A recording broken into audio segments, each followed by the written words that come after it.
지난주 설교 기억나시죠?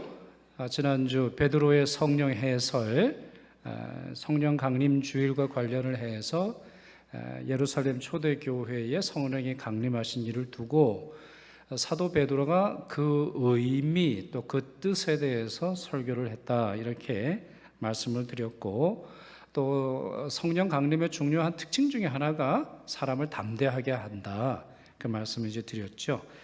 오늘은 지난주 설교 본문에 이어서 나오는 바로 그 다음 내용, 사도행전 2장 37절에서 42절, 저희들이 조금 전에 읽었죠?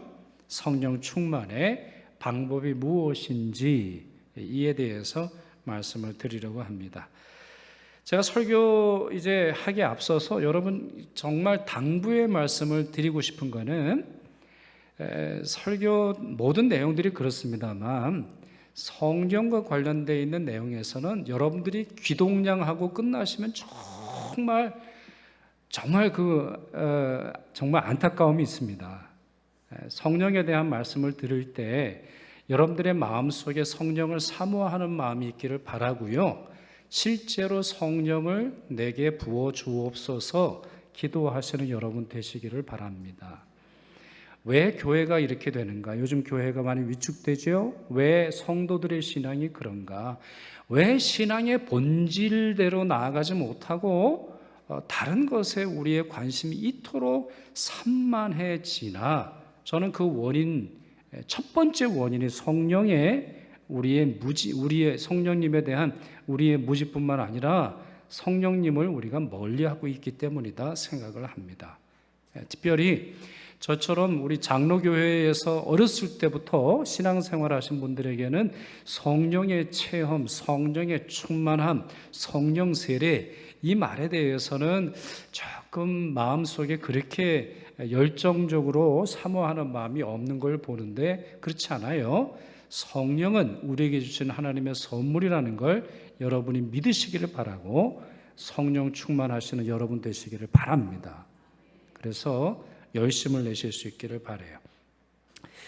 예전에는 제가 설교를 준비하면서 생각을 해봤을 때, 성령 체험을 한다라고 할 때 조금 전에 말씀드린 것처럼 교회 안에서는 잘 못했습니다.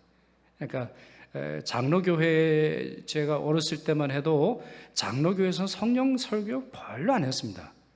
아무리 생각을 해보려고 해도 성령에 대한 설교는 교리적으로 했을 뿐, 실제로 성령에 충만해야 한다라고 하는 거, 제가 생각에, 제 기억에는 별로 들어본 적이 없었어요.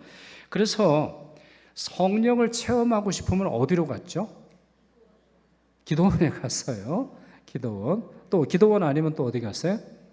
산에 많이 갔어요. 산에.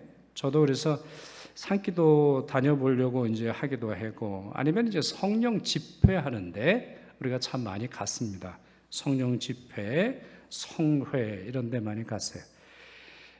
제가 그래서 주변에 있는 사람들, 제 기억에 보면은 제 주변에 있는 사람들은 하늘산 기도원을 많이 갔어요. 하늘산 기도원. 특별히 방언 받는다라고 할 때는 하늘산 기도원에 많이 갔던 걸로 기억이 나요. 그래서 하늘산 기도원은 방언을 진짜 많이 했기 때문에 거기 가면 개도 방언한다, 이런 말이 있었어요. 그래서 실제로 주일학교 아이들도 데려가 보면 방언하고 삶이 변화되는 그런 역사를 체험하는 거 우리가 쉽게 들었죠. 병에 걸렸을 때는 옛날에 어디 갔죠, 여러분? 병에 걸렸어요. 암 환자들 어디 갔어요? 우리 순복음 기도원, 그때는 이제 최자실 기도원이라고 했던 걸로 기억이 나는데, 저도 처음 갔을 때 정말 놀랐습니다. 어마어마한 그 대기도 집회에 얼마나 많은 사람들이 누워있는지 몰라요. 근데 이제 보면 암 환자도 많고, 뭐 폐병 환자도 많고, 뭐 그런 분들이 누워있다가 이제 집회한다 그러면 앉아서 집회하거나 또 안수받거나 했던 그런 기억이 나요. 또 금식하게 되면, 아니면 사생결단 기도한다고 할 때는 강남 금식 기도원에 갔었던 걸로 기억이 납니다. 저는 개인적으로는 삼각산을 많이 갔어요. 삼각산에 미랄기도원이라고 삼각기도원이 있고 미랄기도원이 있는데, 저는 미랄기도원에서 더 은혜를 많이 받았던 기억이 나고, 아니면은 북한산의 영락교회 기도원을 많이 갔어요. 제일 제가 자주 간 데는 북한산의 영락기도원이었고, 그리고 포천에 아주 유명한 기도원이 있는데 거긴 정말 제가 한 주에 2번이나 갈 정도로 저도 굉장히 많이 빠져 있었는데, 나중에 이분이 거의 이단처럼 돼가지고 제가 거기는 이제 발을 끊었죠. 그래서 저도 성령에 대한 집회, 성령 은사, 성령에 대한 생각을 많이 하게 되는 그런 계기가 됐는데, 제가 이 2군데를 자주 갔던 이유는 당시 저희 집이 도남동이었거든요. 그래서 도남동에서 여기 가기가 좋았어요. 그러니까 미랄기도원 가기도 좋았고, 그때는 이제 통금이 없었을 때입니다만 밤늦게까지 기도하다가 걸어서 도남동, 미아리곡에 넘어가지고 도남동 갔던 그런 기억이 많이 납니다. 또 하나는 여기는 큰 북을 안 쳐서 좋았어요. 기도원에 가면 북을 뭐 어마어마한 걸 막 치거든요. 막 치는데 저는 정신이 없어가지고 북 치는 데는 그렇게 저한테는 잘 안 맞더라고요. 그래서 제 경험을 놓고 이야기를 해보자면, 이거는 신학적인 거는 제가 잘 모르겠고 제 경험을 이야기를 해보면, 이렇게 잠시 집안의 살림이나 어떤 우리가 하는 일들을 좀 내려놓고 하룻밤이라도 아니면은 한 2, 3일이라도 집중해서 성령을 사모하고 오직 기도하며 내 문제가 성령으로 말미암아 해결되도록 집중하는 것은 굉장히 도움이 된다고 생각해요. 근데 여기에는 이제 신학적인 문제가 따르지요. 이상한 데 가시면 안 되고, 신학적으로 건전하고 복음적인 곳이라면 성령의 집회, 아니면 성령 안수, 아니면 우리가 함께 성령을 받기 위해서 일정 기간 헌신하는 건 도움이 된다라고 생각합니다. 그러나 우리 정말 성경대로, 아니면 성경이나 우리의 경험, 이와 같이 초기에는 집회를 하거나 안수를 받는다거나 어떠한 장소를 조금 기도원으로 가서 하는 이런 것이 도움이 된다 할지라도, 성령의 총체적인 체험을 하는 데 있어서는 특정한 장소나 왕도가 있는 게 아니라는 건 분명합니다. 제가 이걸 깨달았던 제가 한 15년, 16년 전인데요. 당시에 제가 토론토에 있는 교회에 부목사로 있었는데, 저희 교회에 알파 코스라는 거를 시작을 하려고 했어요. 알파 코스, 혹시 여러분 들어보셨어요? 알파 코스? 이 알파 코스를 이제 시작을 하기 위해서 제가 이제 배워야 됐거든요. 제가 담당 목사니까, 전도 목사고 제가 선교 목사였거든요. 그래서 이제 시카고에 있는 영어로 진행되는 세미나에 참여를 했어요. 왜냐하면 한국어로 진행되는 세미나가 북미에서는 거의 없었기 때문에 시카고에 있는 영어 세미나에 진행을 한 적이 있고, 참가자들이 대부분 백인이었습니다. 근데 한 번은 참석자들이 쭉 둘러서서는 자, 우리 손을 잡고 한번 기도를 합시다, 그렇게 말하면서 침묵으로 기도하는데, 성령의 임재를, 성령께서 우리의 마음을, 우리의 영혼을, 우리의 공동체를 새롭게 하시자, 새롭게 하도록 그렇게 기도해보자 라고 기도를 하는데, 그 전에 느끼지 못했던 성령의 강력한 임재를 그때 느낀 적이 있어요. 제가 그거를 느끼고, 그리고 성령이 아주 따뜻하고 충만한 평안이 우리 모두를 정말 사로잡았고, 그래서 제가 진행하는 성령 세미나, 성령 수련회, 성령 수양회는 그렇게 많이 진행이 됐던, 그렇게 계기가 됐습니다. 제가 그때 처음 알았어요. 한국 사람들은 성령 충만하려면 일단 통성기도부터 시작을 해요. 그래서 주여부터 시작을 하는데 이제 목이 날아가는 거죠. 주여 한번 하면 이제 목이 따가워가지고 그 다음부터 기도가 안 되는, 이렇게 돼서 통성기도가 전부가 아니라는 것을 그때 깨달았어요. 달리 말하면 뭐예요? 성령의 임재, 성령의 내주, 성령의 충만은 어떤 특정 인물이나 특정 장소나 특정 방법이 따로 정해진 것이 아니라는 거예요. 어떠한 장소나 어떠한 성령에 민감한 성령 사역자를 찾아가는 것은 일시적으로는 도움이 된다 할지라도 정말 그것이 성령을 충만하게 성령의 충만한 임재를 경험하는 유일한 방식이냐? 그거는 아니라는 거예요. 자, 그와 같은 내용을 확인할 수 있는 성경의 본문이 바로 오늘 말씀이에요. 오늘 말씀은 성령의 체험에 있어서, 또한 성령 사역에 있어서 성령이 여러분의 마음에서 떠나지 않도록 하는 가장 기초적이고 기본적이며 영원히 기억하실 그런 말씀이 되는 것입니다. 자, 그럼 오늘 본문은 무엇을 말하고 있을까요? 첫째, 성령의 역사는 깨움의 역사, 깨움의 단계가 필요해요. 자, 성령의 역사는 뭐가 필요하다고요? 깨우는 과정이 필요해요. 깨우는 과정이 필요해요. 어떤 이야기가 있는데요, 성자처럼 존경받는 수도사가 있었습니다.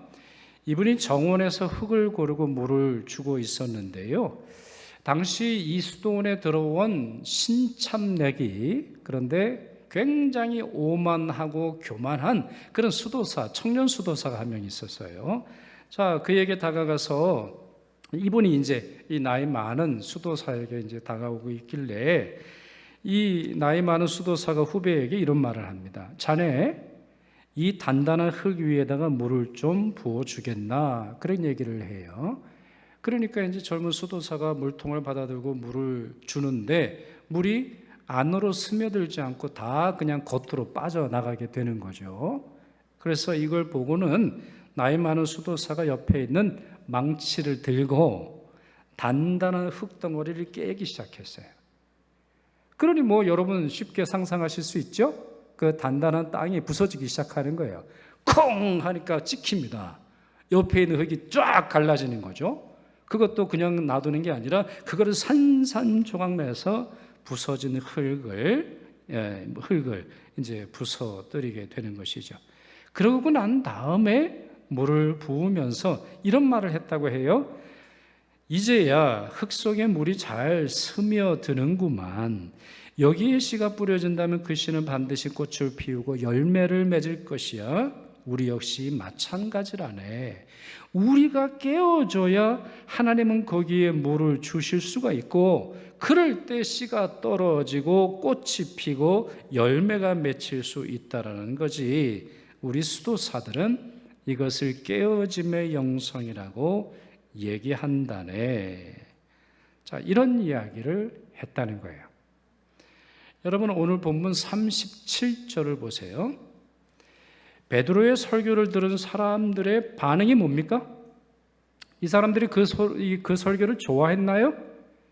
그 설교에 대해서 은혜를 많이 받았습니다. 이러던가요? 자, 말씀 읽어보죠. 그들이 이 말을 듣고 마음에 찔려 베드로와 다른 사도들에게 물어 이르되 형제들아 우리가 어찌할꼬, 이렇게 말했다는 거예요. 자, 마음이 어떻게 됐어요? 마음이 찔려야 돼요. 여러분, 마음에 찔림이 있지 않고는 성령께서 역사하실 수 없어요. 마음에 찔림이 있지 않고는 예수 그리스도를 주로 고백하기 어렵습니다. 불가능한지는 제가 잘 모르겠지만 예수님을 만났던 사람들의 대부분이 그러지 않았어요? 사도 베드로도 생각을 해보세요. 예수님께서 엄청나게 많은 물고기를 잡을 수 있는 기적을 베풀어 주셨는데 베드로가 뭐라 그래요? 예수님 평생 나랑 물고기 잡읍시다. 이야, 이거 대박입니다 진짜. 그렇게 말하던가요? 뭐라고 말해요? 주여 나를 떠나소서 내가 죄인이로소이다. 주님과 가까이 가면 가까이 갈수록 우리의 정체가 드러나도록 되어 있어요. 그러니 예배를 드리는데, 기도하는데 성령님이 그 앞에 계시는데도 불구하고 마음에 찔림이 없고, 나를 향한 마음에 찔림이 없고, 아이고 저 인간, 아유 저 인간 여기 왔어야 되는데 그냥 아유 내 남편이 여기로 왔어야 담배를 끊는데, 이렇게 생각할 때는 아직 성령께서 그 마음속에 임할 준비가 안 됐다라는 거예요. 지금 이 사람들의 마음, 이 사람들의 태도를 보세요. 마음에 찔렸어요. 무슨 말이에요? 야, 이거 내가 이렇게 살면 안 되겠구나. 우리가 죽인 예수가 성부 하나님으로 말미암아 부활케 하셨다라고 하는 이 말씀을 들을 때 마음이 찔림을 받습니까, 여러분? 여러분, 부활절 말씀이 여러분의 마음을 찌르나요? 예수는 살아계십니다. 삼위일체 하나님이 온 땅을 창조하셨습니다. 이 말씀에 여러분 마음에 찔림이 받아요?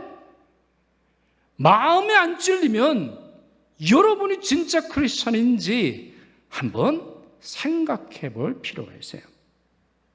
저는 이 단계를 성령 체험의 전 단계, 아니면 준비 단계, 아니면 영혼을 깨우는 awakening 단계, 이렇게 부르고 싶습니다. 이 과정에서 동반되는 것이 바로 고난과 눈물입니다. 어떻게 보면 좌절이에요. 야, 안 되는구나. 내 힘으로 안 되는구나. 아, 내가 헛살았구나. 야, 내가 망조가 들었구나. 내가 실제로는 멸망의 길로 나아가는구나. 이렇게 정말 자기 자신을 향한 안타까운 마음이 들며 awakening, 깨어나서 그 영혼이 산산조각 나는 경험이 필요합니다.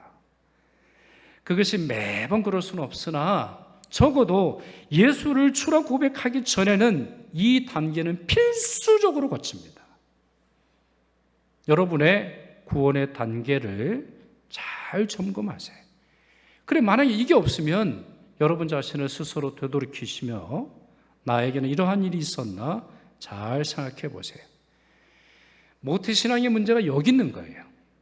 모태신앙의 문제가 우리가 볼 때는 어느 정도 잘하는 것처럼 보이죠. 교회 생활은 하니까.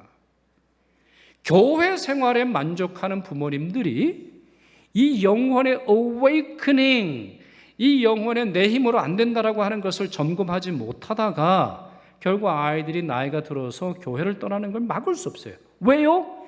교회가 신앙의 전부인지 여러분들이 가르쳤었기 때문이에요.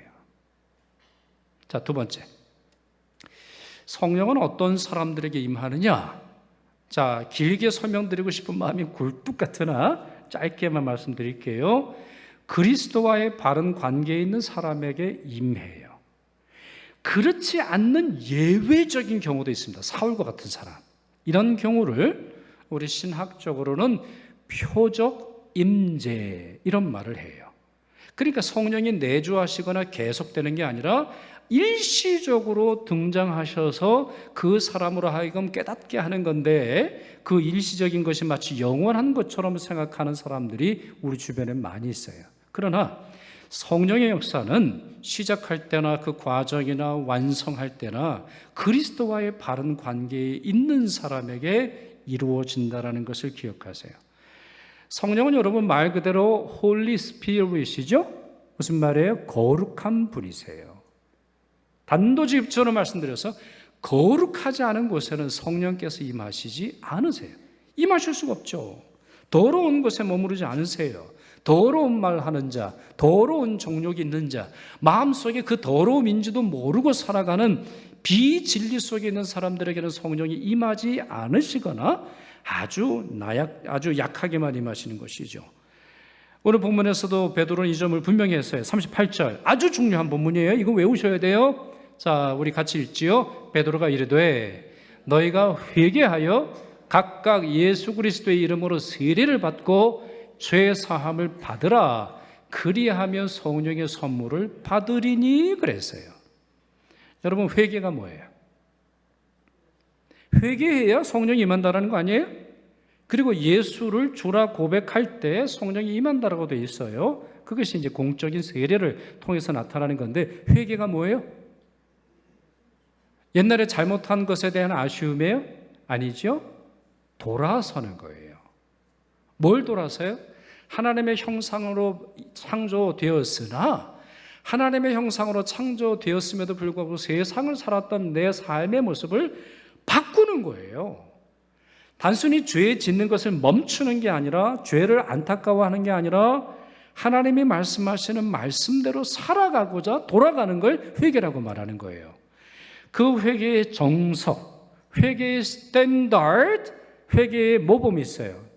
누가복음 19장에 나오는 삭개오의 회심입니다. 자, 삭개오, 예수님이 이제 삭개오의 집에 오시지요. 집에 오셨는데 삭개오가 뭐라고 말하죠? 사실 여기에는 이제 성경에 기록하고 있지 않을 뿐 우리는 그 단계를 알고 있어요. 자기 안에 뭐가 문제가 있다는 걸 깨달아요. 예수님이 오자마자 깨닫습니다. 이거는 뭐 길게 설명할 일이 아니에요. 다 감추고 살아가는 거고 가면 쓰고 살아가는 거고 자기가 의로운 척 어떻게 하든지 남을 공격해서 얻는 의가 자기의 의로움인 척 바리새인의 의로 충만할 뿐이지 실상은 예수 그리스도를 만났을 때 자기의 모습이 드러나도록 되어 있는 거거든요. 자, 아니나 다를까 누가복음 19장 8절 같이 읽겠습니다. 삭개오가 서서 주께 여짜오되 주여 보시옵소서 내 소유의 절반을 가난한 자들에게 주겠사오며 만일 누구의 것을 속여 빼앗은 일이 있으면 내 갑절이나 갚겠나이다 이런 얘기를 해요. 여러분 안식일 어긴 이야기가 안 나오네요. 11조 안 한 이야기가 안 나오네요. 헌금 띵겨 먹은 얘기 안 나오네요. 소위 말해 종교적인 건 안 나오죠. 다시 말씀 보세요. 뭐가 나오죠? 소유에 대한 내용이 나오네요. 가난한 자에 대한 언급이 있군요. 그리고 누구의 것을 속여서 빼앗은 도둑질과 관련되어 있는 내용이 나오네요. 무슨 내용이에요? 경제생활 이야기라는 거예요. 경제 이야기라는 거예요. 남하고의 관계 이야기라는 겁니다. 그러면서 잘못된 경제활동을 그만두겠으며 자기가 돈 버는 방식을 바꿀 것이고 그뿐만 아니라 내가 잘못된 방식으로 벌어들인 돈을 그 사람에게 되돌려 주겠습니다. 그것도 몇 배나 돼 있죠? 내 갑절이나 되돌려 주겠습니다. 되돌려 주겠습니다. 되돌려 주겠습니다. 그게 회개라는 거예요. 그럼 여러분 진정한 회개는 뭐죠? 내가 도둑질한 기억을 떠올리면서 주님 도둑질했어요. 용서해 주세요. 여기에 끝나는 게 아니라는 말이죠. 도둑질한 돈을 돌려주라는 거예요. 그 돈이 돌아갈 때 진정한 회개라는 거죠. 자, 이거는 다시 이런 주제를 다룰 때 다시 다루도록 하고 이게 회개라는 거고 이럴 때 성령이 충만한다는 거예요. 그러니 달리 말씀드려볼까요? 왜 우리는 성령에 충만하다고 하면서 그 성령의 충만함이 약할까요? 아직 회개하지 않은 것이 실상은 우리 가운데 너무나 많이 남아있기 때문이죠. 그러니 이 사도 베드로가 그들에게 촉구합니다. 회개하라. 회개하세요. 여러분 회개하세요. 예수 그리스도의 이름으로 세례를 받고 죄 사함을 받으세요. 그럴 때 성령의 충만함을 받을 것입니다. 설명하고 있지 그들을 위해서 어설프게 기도해 주고 있지 않아요. 제가 기도하면 여러분 성령 충만할 겁니다. 여러분 헌금만 내세요. 우리 교회 오세요. 우리 교회 예배 드리시면 성령 충만할 거예요. 이렇게 베드로는 이야기하지 않았다는 걸 명심하세요. 특별히 우리 교회 내 전도자들, 또 재직들, 또 여러분들 우리 세교우들을 섬기는 분들 아니면 초신자를 섬기는 분들은 이 점을 명심하셔야 돼요. 단순히 교회에 왔다고 해서 성령의 사람으로 살아가는 것이 아님을 기억하셔서 그분이 진정한 회개하고 진실로 세례를 받고 그 세례가 그 사람의 삶을 변화시키기를 도와주시고 노력하시고 또한 함께해 주시기를 바랍니다. 세 번째로 성령은 겸손한 자들에게 임하세요. 성령은 정말 겸손한 사람들에게 임하세요. 겸손한 사람들에게. 그래서 남자들보다 여성들이 훨씬 더 성령으로 더 충만한 것 같아.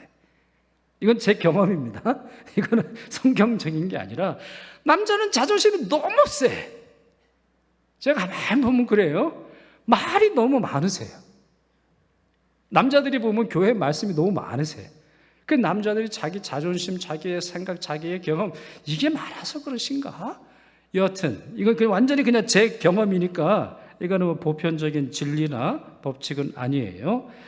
자, 베드로가 38절에 보시면 성령의 임재를 뭐라고 불렀냐면 성령의 선물이라고 했어요. 여러분 딱 먹어보세요. 선물이라고 했어요. 보답, 보상, 대가라고 말씀하시지 않으셨어요? 아니면 39절 40절을 보시죠. 첫 단어가 이 약속은 주 우리 하나님이 얼마든지 부르시는 자들에게 하신 것이라 또 여러 말로 확증하며 권하여 이르되 너희가 이 패역한 세대에서 구원을 받으라. 베드로의 설교는 처음부터 끝까지 심플해요. 예수 믿고 구원 받아라. 그러면 성령이 임한다는 거예요. 영어로 말하면 뭐죠? 아직 예수 안 믿는다라는 거예요. 자기의 자존심, 자기의 생각, 자기의 철학, 교회 와서 뭔가 해보려고 하는, 자기 자존심 내세우려고 하는 그와 같은 것들이 성령을 가로막고 있음을 설명하고 있어요. 특별히 여러분 오늘 설교에서 저는 이 두 단어를 강조하고 싶어요.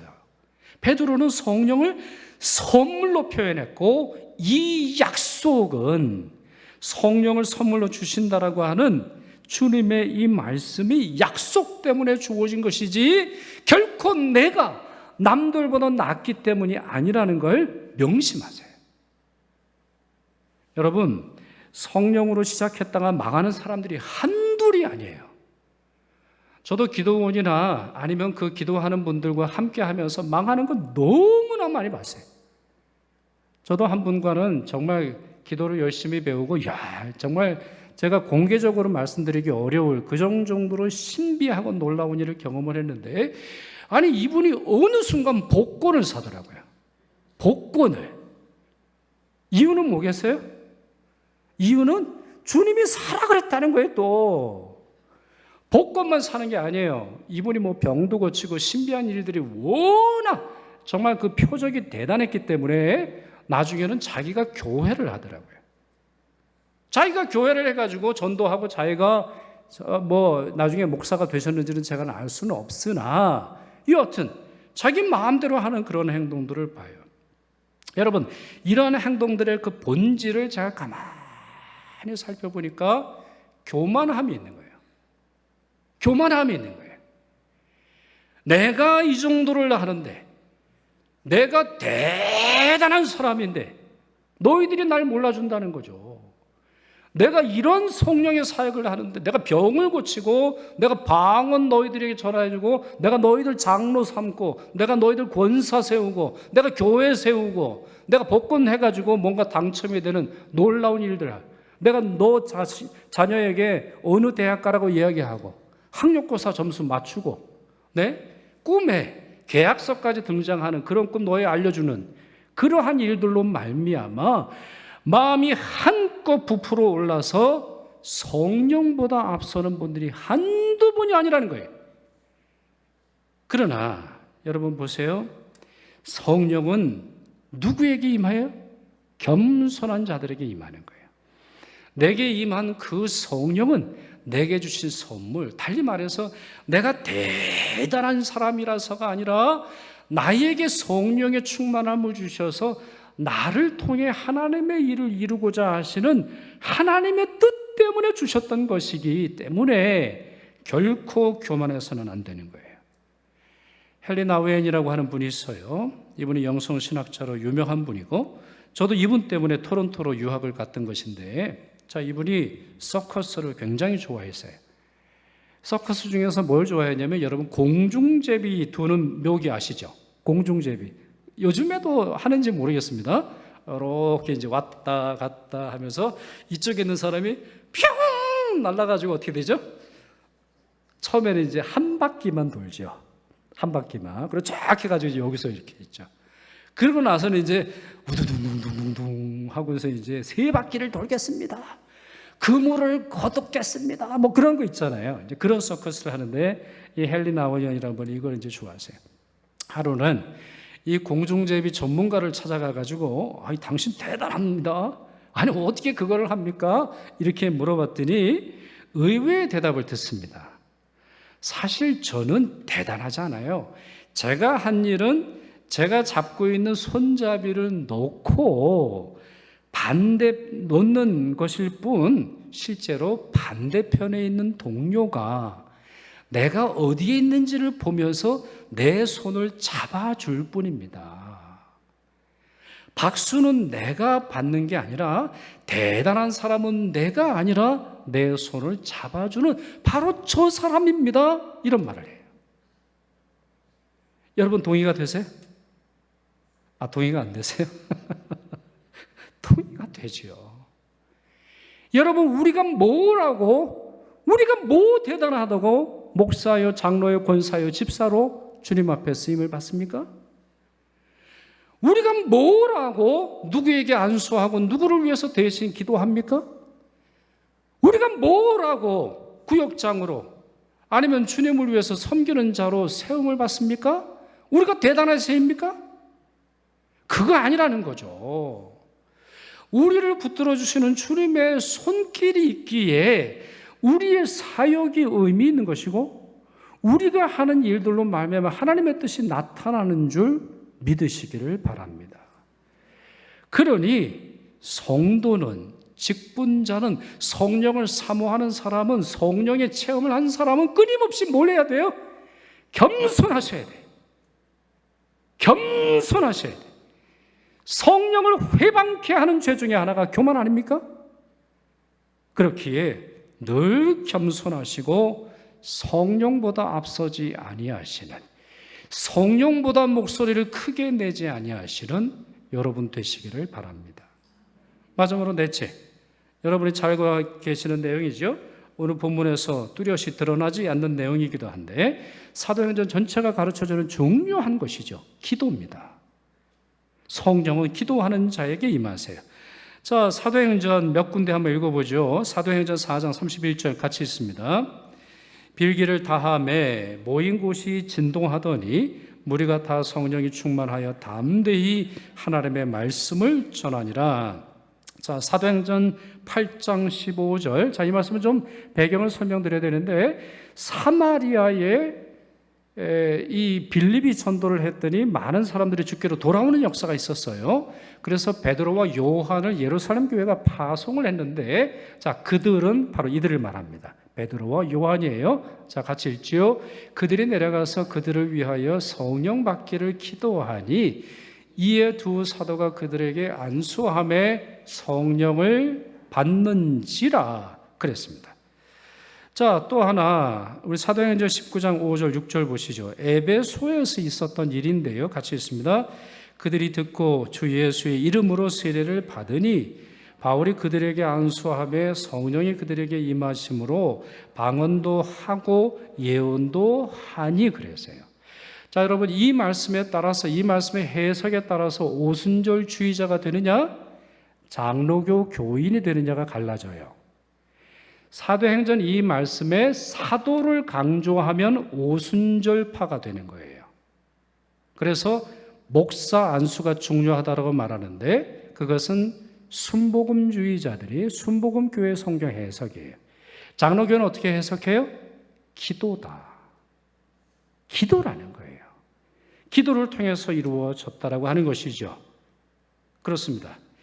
성령을 받는 데는 특별한 기술이 필요한 것은 아닙니다만, 그러나 아무것도 하지 않고는, 성령을 요청하지도 성령께서 주시는 그 은혜의 역사를 갈망하지도 않고는 성령의 충만한 역사를 경험할 수 없음을 사도행전은 분명히 보여줍니다. 성령은 값싼 영이 아니에요. 아무에게나 임하고 아무에게나 임함으로 말미암아 영광을 받으시는 분이 결코 아님을 기억하시기를 바랍니다. 결론이죠. 자, 말씀을 좀 정리합니다. 그러니 우리가 어떻게 해야 되겠습니까? 죄악에서 벗어나 회개해야 합니다. 만약에 내가 성령을 간구하는데도 불구하고 성령의 충만함이 없을 때 회개해야 합니다. 다른 방법은 없어요. 여기에서부터 시작하셔야 돼요. 그리고 세상을 붙잡았던 손을 놓고 겸손히 주님의 손을 의지해야 돼요. 한 손으로는 세상 붙들고 그걸 싹 감춰놓고 한 손으로는 성령 붙들 생각하지 마세요. 두 손을 다 뻗어도 모자랄 판에 여러분이 항복하고 주님만 붙들 때 서커스에서 공중제비하는 사람의 손을 붙들어 주는 것처럼 성령은 여러분의 손을 붙들어 주실 줄 믿습니다. 때로는 고난을 통해서, 때로는 정말 큰 병을 통해서 사업이 망하고 또한 마음속에 있는 두려움이 찾아온다 할지라도 여러분들이 기억하세요. 주님을 향해 항복하세요. 그렇습니다. 주님, 내 힘으로 살아가는 것이 아니라 주님 손으로 살겠습니다. 주님 힘으로 살겠습니다. 그럴 때 주님은 성령의 선물을 여러분들에게 보내주사 구원의 능력을, 성령의 놀라운 능력을 베풀어 주실 것입니다. 주님은 결코 여러분의 손을 외면하지 않으실 것이고, 성령으로 기도하는 여러분의 자녀들, 성령으로 기도하는 여러분들의 부모님, 여러분의 가족들의 손을, 또한 우리 교회를 이끌어 주실 줄 믿습니다.